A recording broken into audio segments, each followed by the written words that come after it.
Pagpalang araw po sa ating lahat. Welcome back po sa ating 365 daily devotion with Pastor Russell Ocampo. So, ang topic po natin for today is bakit mahalaga ang invisible presence ng Diyos. At mayroon tayong concept na invisibility. The doctrine of God indivisibility teaches that God's full essence, His complete spiritual being, can never be fully seen or comprehended by human eyes. Though invisible, God graciously reveals Himself through visible, created things like nature, His Word, and ultimately through Jesus Christ.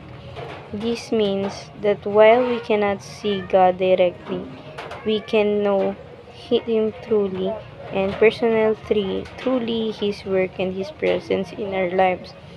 God's invisibility reminds us of His holiness, majesty, and mystery, inviting us to trust Him by faith beyond what our eyes can see. At makita po natin to sa 1 Timothy chapter 1 verse 17.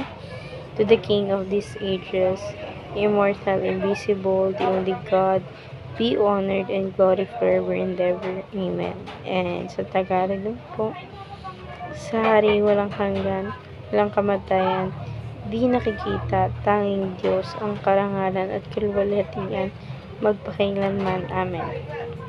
At ngayon naman po, i-share ko naman po yung mga natutunan ko sa naging topic po natin for today. So, simulan po natin sa teaching. First teaching, God is invisible but present. So, yung Panginoon sa Kristo po, hindi po natin siya nakikita physically, but then He is present by His yung tinatawag po natin na Holy Ghost. Yung iniwan po sa atin ng Panginoon sa Kristo na Holy Ghost, doon po niya natin nararamdaman yung kanyang presensya. Ngayon naman po sa second teaching, God reveals Himself in Christ. So, yung Panginoon sa Kristo daw po pala, na-reveal niya po yung sarili niya sa pamagitan ng kanyang anak na si Kristo. And ayun po yung naging way niya upang mas makilala siya ng tao.